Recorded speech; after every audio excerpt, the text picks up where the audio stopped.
Hello, everyone. Thank you for joining us. My name is Daryl Urbanski, your host as always. And today we are joined by returning guest Kayvon Kay, the sales system expert for founders ready to scale from 100,000 to $1 million+ months.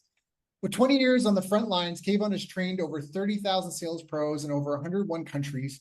He's revived sales for global brands and closed $265,000 from dead leads in just 30 days. He's a $375 million keynote speaker and the host of the Pitch Me podcast. He understands real sales psychology, call control, and building teams that close with conviction, not scripts. I've asked him to come back on our show to update us on his story and help us stop bleeding deals and better build our own closing machine. So Kayvon, how you doing, man? I'm doing great. I was thinking, where did you get all this information? But yes, I love it. Yeah, appreciate having you on here, man. It's been a minute. For people that don't know, how'd you even get started? Like, were your parents in sales and you just kind of carrying the torch? We're going way back there. Yeah, no, both my parents were definitely not in sales. I came from the bottom half of that made the top half perfect, right? So my dad was a factory worker. My mom just stayed home and tried to just take care of the family. So I think where I got that grit from was, growing up with not having anything. Sales has just been part of my entire life. I mean, they written me off. I go back, man. It's weird now at 40 saying the same stuff, but like they written me off at grade 1, failed me, said I wasn't good enough. And then from that moment, I was just in sale mode. I called it sales mode, but it was really called survival mode. And, it was proving my worth, proving, how they were wrong. And then that just kind of morphed into a sales career. And that's kind of where I landed. Because, like, God forbid, I wanted to be a doctor. There was no way I was ever allowed to be a doctor. I wasn't smart enough. That was what was given to me. So that means I couldn't be a teacher. I couldn't be an accountant. There was nothing for me until someone was like, hey, just come get a sales job. And that kind of took the career to where it is today. That's fantastic. Has it been all sunshine and rainbows? Like, you got your reps, your kid, great. You just talent. You have. Don't even get me started. It's been nothing but hard work. The truth is, it's been all failure. It's what it feels like anyways. More failure than success. But, I just keep leveling up with failure. And I think that's what it is. You don't level up with success. You level up with failure. Because come failure, you learn what doesn't work, what can't be implemented. And then you get to the next stage and the next stage and the next stage. In order to leave one stage to the next stage, I think you have to go through some sort of failure, some sort of breakthrough, or you're just never growing. So that's what it feels like. Yeah. I love that. Well, it's always going to be hard before it's easy, right? No one just gets on the bicycle and starts doing. So I like to think of it almost like treading water. If you're not failing, you're not even treading water yet. You got to go through. It's like basketball. You miss 100% of the shots you don't take in the beginning. You're going to miss all of them. So it's easy to achieve. And that's where everyone has to start. And nobody wants to deal with that. And to give up their comfort zone, right? The reality is that we all know this. Greatness doesn't happen in your comfort zone. But here's the thing. They're not willing to get uncomfortable and go in the unknown because the unknown is scary and they don't realize like it is scary. And that's what our brain was supposed to do. Our subconscious is holding us back. So if you don't do the work, the inner work, and understand how your subconscious is built off of everyone else's values, everyone else's stories, it's not your shit. It was your parents, it's society's, and realize that your subconscious is what rules you. Until you actually do the work to fix that subconscious, you're never going to make the leap because the leap is scary. And your subconscious is like, don't do it. It's going to fail. Don't do it. You're going to get hurt. Yeah. Great. That's what the job is for that. But that will never, in business and life, get you anything of significance. Yeah. Living like that will keep you mundane, will keep you average, will keep you going to the average restaurants with the average waiters, with the average seats and the average parking spots. And if that's what average is and you like average, by all means, you're living your happiest life. I sure as hell saw what below average was, and I wasn't subscribing to that. Most people don't have results because they're waiting until they feel like it, and they're never going to feel it. Because struggle, effort, and pain is the fire that baptizes you of weakness to make you worthy of the goals that you're after. If I could give someone a gold medal from the Olympics right now, and it wouldn't matter. There'd be no significance to it. They didn't earn it. And that's real. And that's exactly it. And it's the fire that baptizes you of your weakness. Well, there's so much other things to why the lottery winners, 99% lose the money in 3 years. Yep. Same thing. It's like if I gave you my thriving business today, it would not be thriving tomorrow. Right. Very, very simple, because the way you operate, Yeah. you're a direct reflection of the results you get. And the way you're operating is not like a 7-figure business owner Yeah. or an 8-figure business owner. Yeah. You're operating, right? Like whatever it is, you know what I mean? So I always say, someone's like, I see people who are like stuck at 10 million all the time, right? And they're like, I want to get to 100 million. And they don't realize, like, then you can't be the person who's operating at 10 million, even though in their mind, like, that's the best they've ever been. Like, that's the epitome. Like, they're like, this is what do you mean I got to be someone different? Yeah. Well, let's look at facts. You've been doing this, you've hired this person, you've been doing this, and what are the results it's producing? $10 million. But you want to go to 1 million. Yeah, okay. So do you think just adding more to that is going to get you there? No. Restructuring, realizing you as a leader now need to become a $100 million leader. So your time changes, where you focus changes, who you now hire changes, how you invest your dollars changes, how you see your life changes. Most important, if you want to get real deep, how you see your identity changes. Because if you're just a $10 million business owner trying to get to $100 million, well, guess what? You're a $10 million business owner trying to get to $100 million. But when you shift your identity and now you're like, I'm a $100 million business owner, okay, now we got something. But most people can't do that. Well, it's because you're never going to run a 4-minute mile training to run it in 7 minutes. And that's that pushing point, that push, that like you have that discomfort. Like a lot of people, I mean, I don't know how many people can relate, because a lot of people, I feel like I'm the only person that goes to the gym and actually works out. Everyone else is videotaping themselves or doing selfie videos and that, or spending more time on the front of the machine. But you've got to you got to go to the track and you got to go, today I'm going to run it in 6.5 minutes. Today I'm going to run it in 6 minutes. And you have to be willing to do that push. Two things to think about. One is the discipline that is required, and because people have these like to haves, but then they keep deciding and debating it.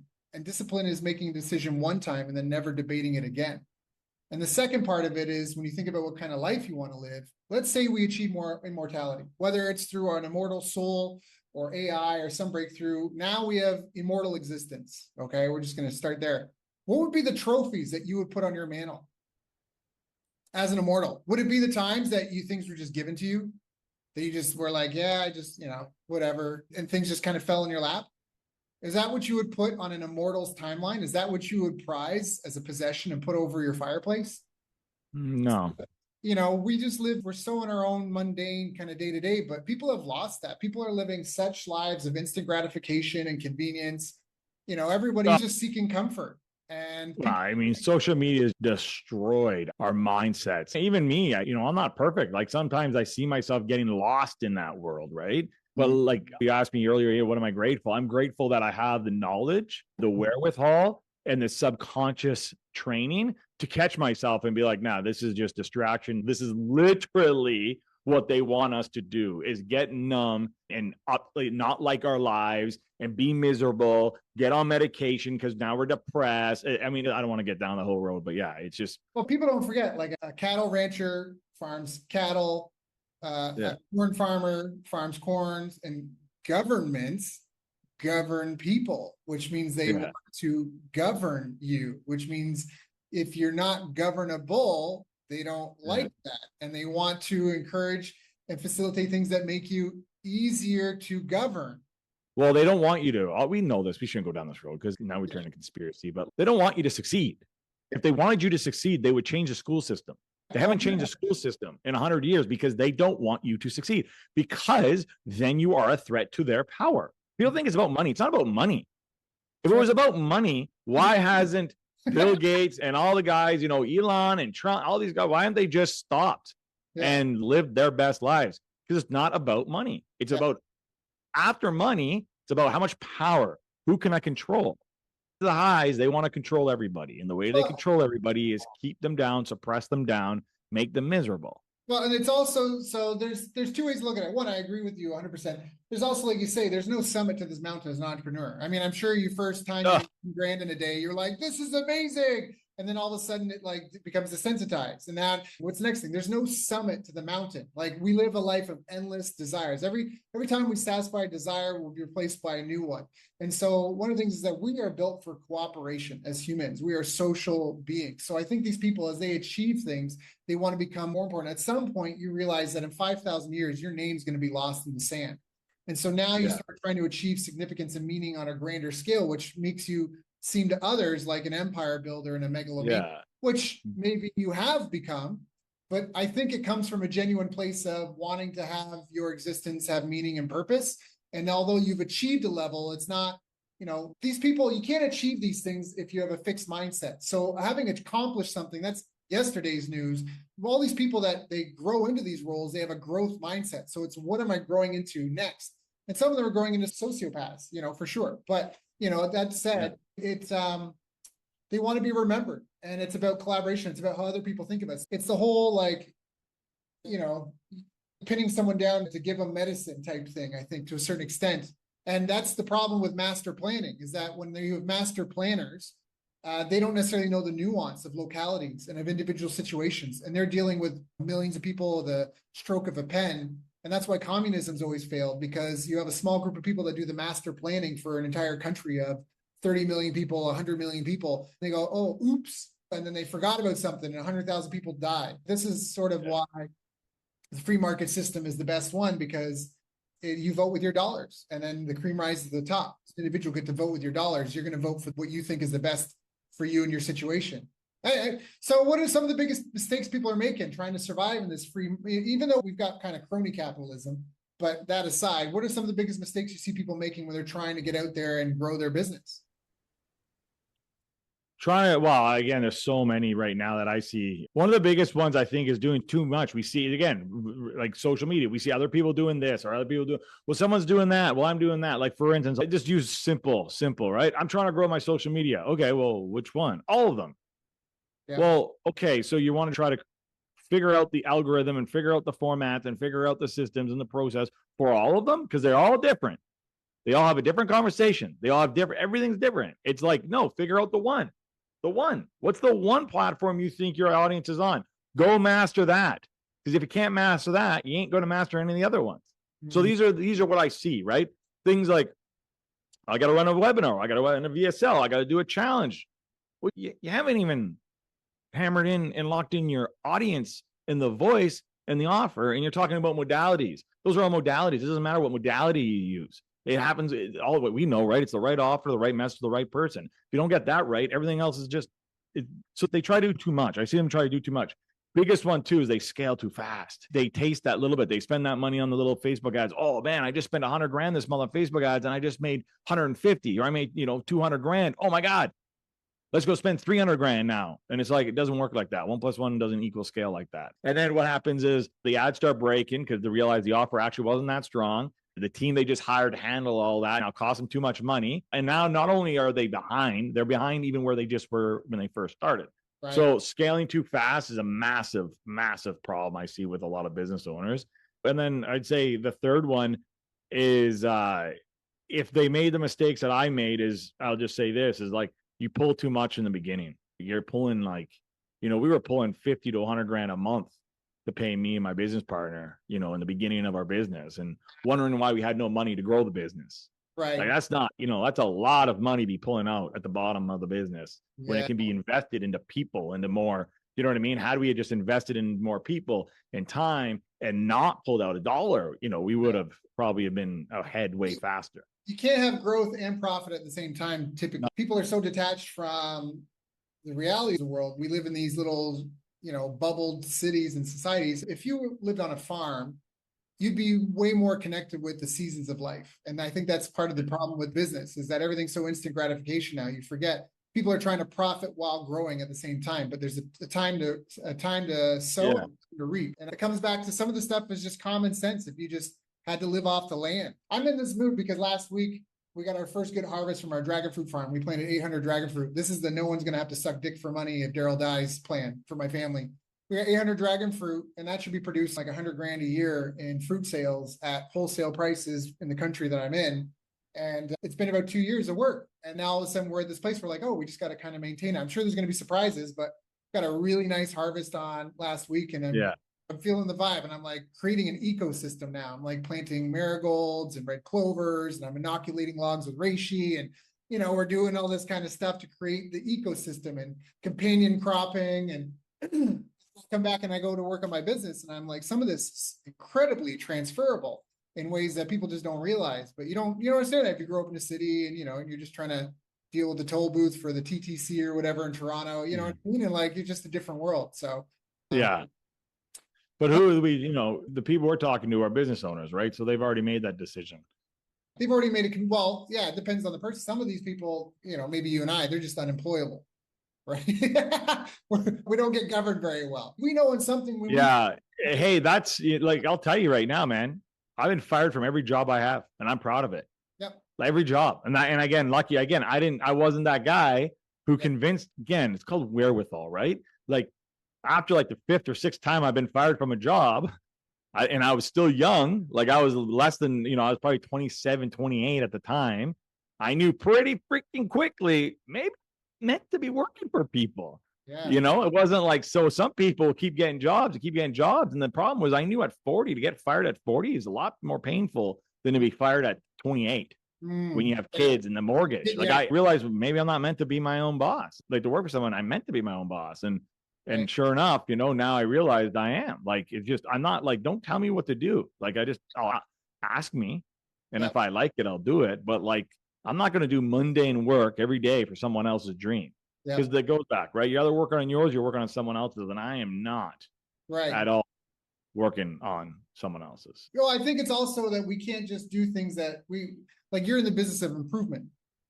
And so you can't just go work for someone and follow their SOP, because you're going to look at it and be like, look, this needs to be fixed. Yeah. I like that. I'm in the business. We're in the business of scale, right? So we take $100,000 monthly, businesses, and we turn them into $1 million businesses in a month. And then we scale from there. Yep. Like I said, we had one team, I am proud of it, because it was pretty cool. Like, it was less than 7 days. I think call it 8 days.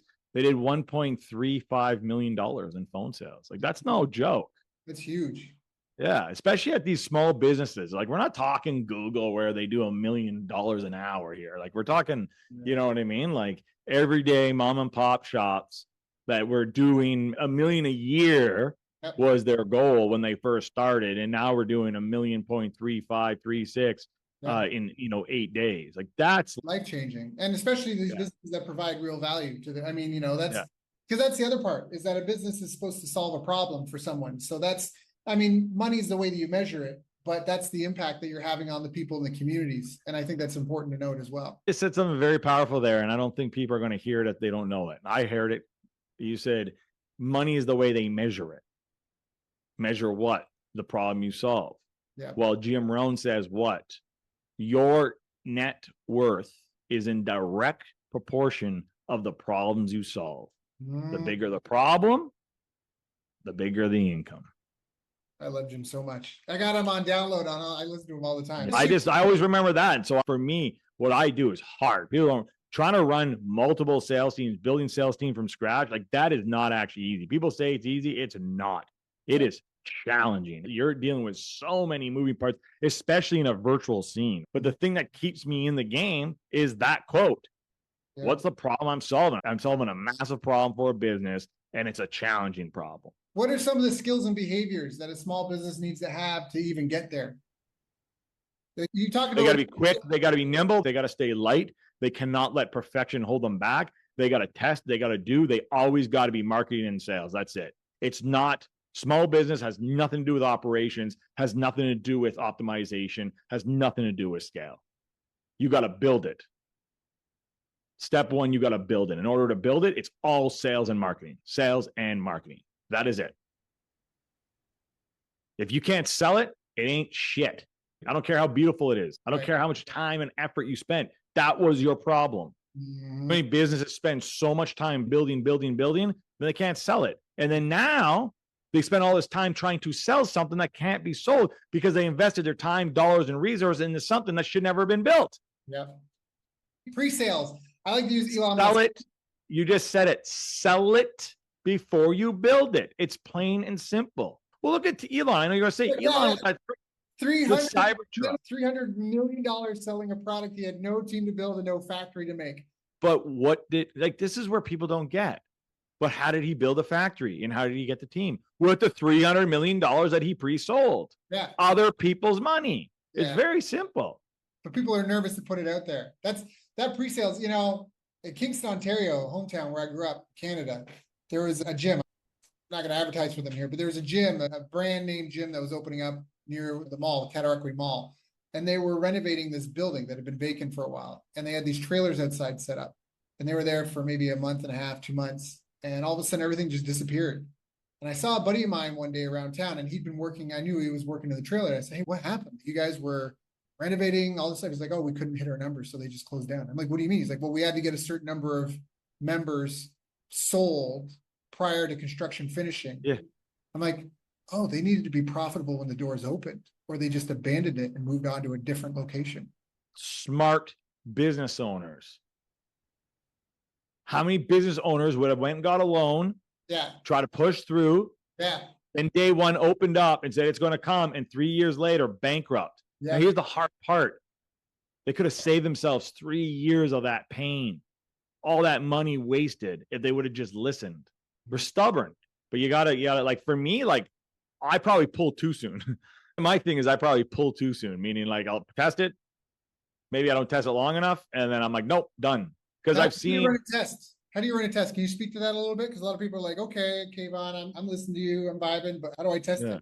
I just ask one person. Well, there's A/B testing, and then there A/B testing, right? Like testing messages. And if you have a list, you test your list, you email your list, and you ask your list. And you just get the response from your list. It's like, that's the free way of doing it, right? If you don't have a list, go to the market, go on social media, go live, see if people respond to it. That's another free way of doing it. Or a paid way we do it, we just blast Facebook ads. Mhm. I was like, oh, this guy took it to the extreme and I love it. And I've seen another company just doing it. And I'm like, well, then there's something I'm learning right now. They don't even test the landing page. Yeah, they're just testing the They ad. don't have a landing page. Yeah. They just test the ad. And they say, click here. And when you click, it goes to nothing. Yep. It goes to nothing. How can you do that? Who gives a shit? Like, that's the thing. We think, especially online, right? Like, I mean, again, if you're a small business in a small town, like, you got to worry about stuff like that. But like online, who cares? You're testing. So they don't even, like, I'm like, okay. So then they figured out the ad. Now they're figuring out like the VSL, you know, like the sales page. And there's like 7 products in there. I'm like, those aren't built. He's like, yeah, we're not building them. I'm like, oh, you're right. They're not even going to build, like, for instance, the OTOs. They're not built. They're testing the OTO. If the OTO sells, then they'll build it. Yeah. Right. That's how you test. For people that don't know, OTO, one-time offer. So he's talking about come to the page. So what they're trying to do first is they're doing market interest tests. They're putting ads out there. They're testing messaging and offers and hooks and appeals. Because the same, like a great example, when I'm at martial arts school, I tested 5 different target audiences. I had like stay-at-home moms, I had military personnel, fire rescue, police, I had university kids. I forget what the 5th one was. And then I had 11 different hooks. I had lose weight, stay in shape, compete and win, learn self-defense, make friends, like all this sort of stuff. And the number one combination performed 1,100% better than the number 2 combination, and nothing else was profitable other than those 2 out of 55 combinations. And the thing that it was like a license to print money. It was free fighter fitness and skill assessment if you qualified free 30 days.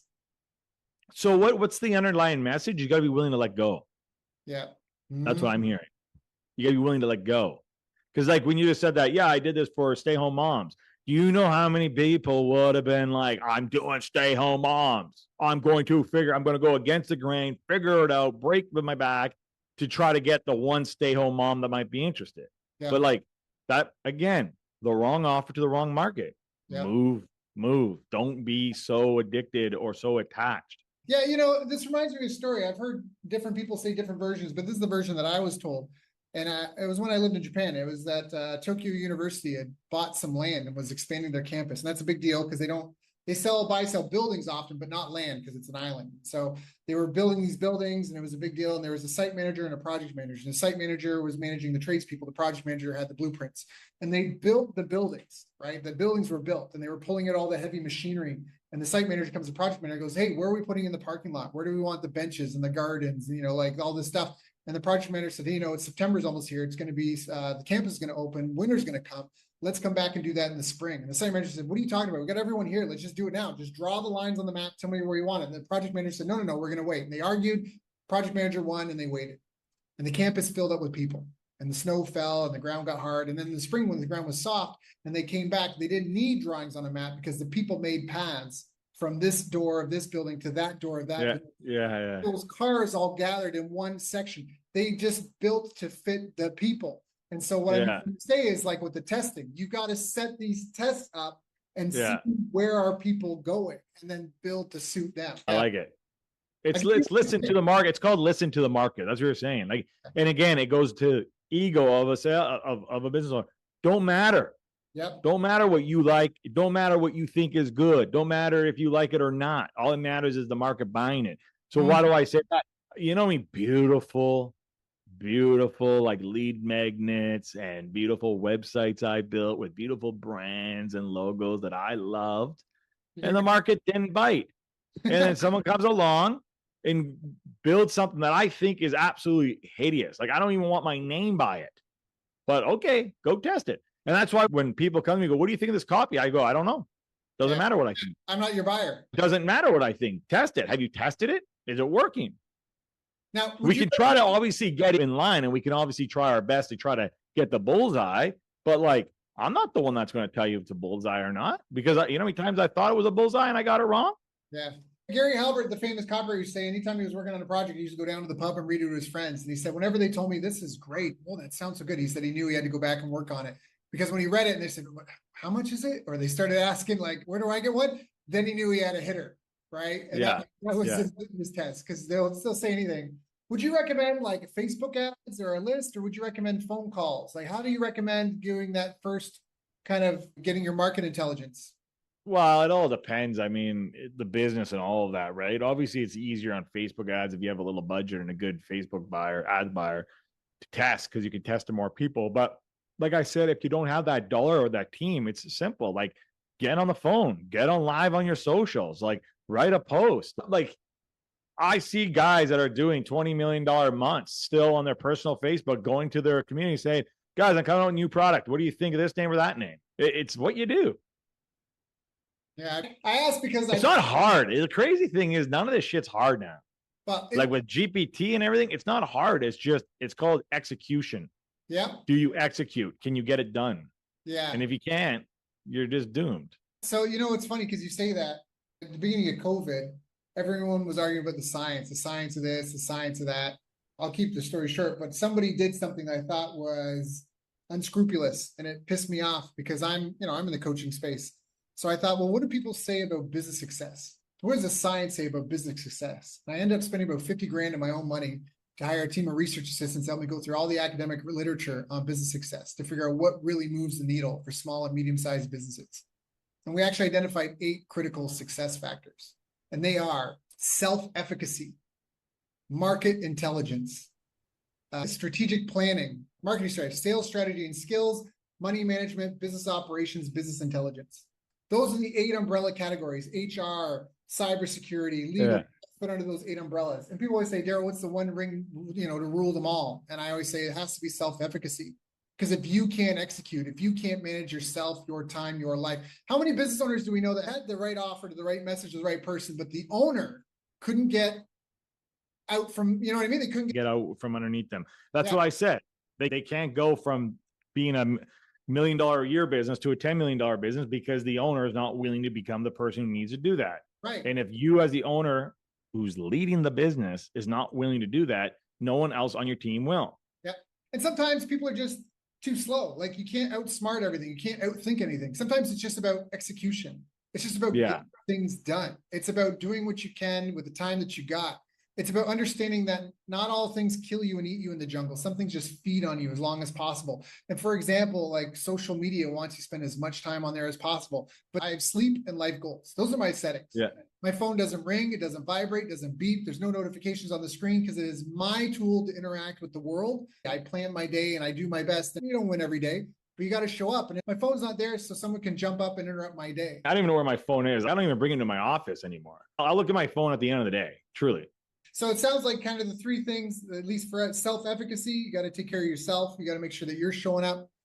We have specifics on that. Then it's market intelligence, which you've done so much talking about here. The business graveyard is littered with world-class products and services that were either ahead of their time or nobody knew about them. And then it's the strategic planning. What's the plan? What's your strategic plan to bring it to market? What's your strategic plan to deliver something that's unique, not just a me too? What's your strategic plan to make sure people are happy when they buy? Because if you're getting more refunds in your sales, you got to climb out of that hill, like it's going to do you a disservice. And then it's the market, then it's the sales that's built on that foundation. 100%. What do you see in the future? If you had your crystal ball with AI, all this sort of stuff, where do you see things moving? Oh, I'm a little scared about that. If you're not using AI, you're done. It's not even a question of like even mom and pop retail traditional, like there's ways to implement AI to optimize. I hope AI doesn't take completely over the internet. I don't see how it can't. If you even know, I'm not an AI expert. I do a little research. I got some people I speak to. I know some experts that are heavily in it. So if I ever have to, I call them a little bit. So I want to be very clear when I say that. But what I know they know, and what I know I see, I have a hard time believing that we will not be completely replaced when it comes to all things digital internet marketing, truly. And if we're not, it's not going to just be the survival of the fittest. It's going to be like the 1.10001% of the people who adopted AI, understand AI, and know how to make AI work for them. And then they put the human element on top of it. Anything less than that, we're doomed. Now, do I think in 10 years, robot will come to my door, knock on it, ask me if I want someone to clean my windows, and then a week later the robot window cleaner comes and starts cleaning it? No, I don't believe we're there yet in 10 years. But I mean, I wouldn't be surprised if we were. How about that? But I don't think we're there. Now, someone said I'm probably a little too concerned about it. I said, okay, I hope you're right. I really hope you're right. I just know that there's an opportunity to capitalize, and I'm going to capitalize on it. And that's just what it is. And it's hard because for me, it's a touchy when you ask that question because it's not my strength. I'm not a data analytical, sit behind the screen, try to figure out, tinker kind of stuff. I'm a sales guy, and AI is that. So how do I leverage my best abilities into AI so that I'm not just well-versed, but well-equipped? And that's the question I keep asking myself. Cyborg thing. I think we're already cyborgs now. You and I are talking from different ends of the planet. It's just not embedded in our biology.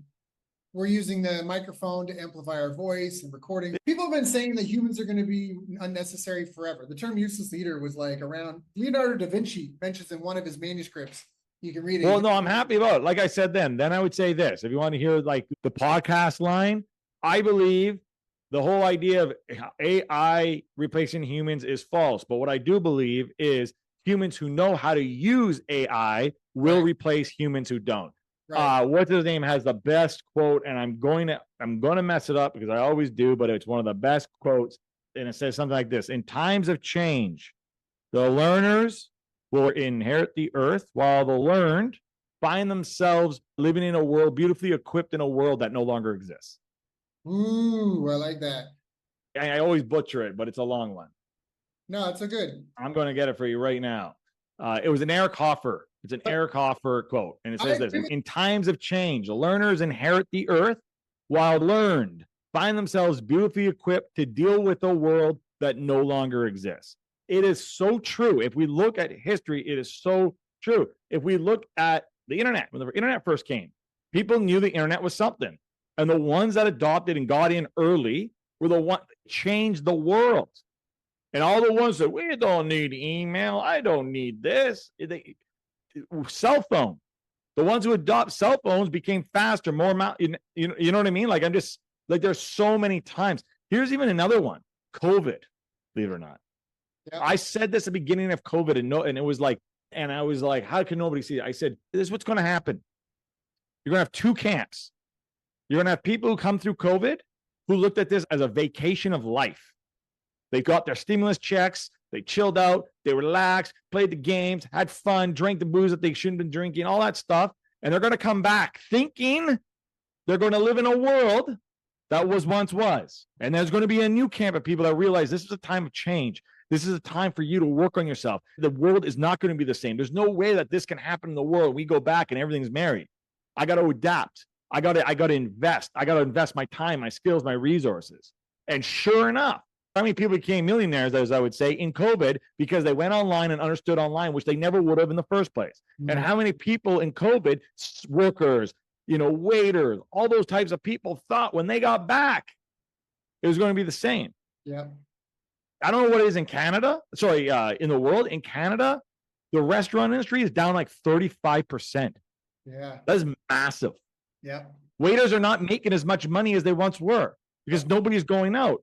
But guess what? What happened after COVID? Everything tripled in price. Yeah. The world is no longer the same. Yeah. So if you are a learner, you are going to adapt. So we're in it right now. So in times of change, the people who adopt AI will inherit the earth, while the ones who are scared of AI and don't think AI will take over will find them beautifully equipped in a world that no longer exists. Well, I agree. I think it's like people that wanted to do it when spreadsheets came out.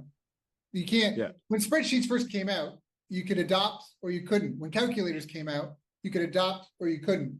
And so I think that's probably a good spin on it. Kayvon, I want to be respectful of your time. This has been a great interview. Is there anything I haven't asked you that I should have asked you? Wow, there's so many things. I think I got to come on another time. But listen, if anyone even likes anything I was saying, and you are a business and you're stuck at the $100,000 a month and you want to learn how to get to $1 million a month, all you got to do is kayvon.com, KAYVON.com. And from there, we'll direct you to where you need to go. Sounds like a plan. So go check out kayvon.com, KAYVON.com. Kayvon, thank you so much for your time. Appreciate you. Your own family, your own audience, your own following, your own clients. Thank you for coming and sharing with all of us. We can all do a bit better. And let's make sure we do this again sometime soon. Appreciate you.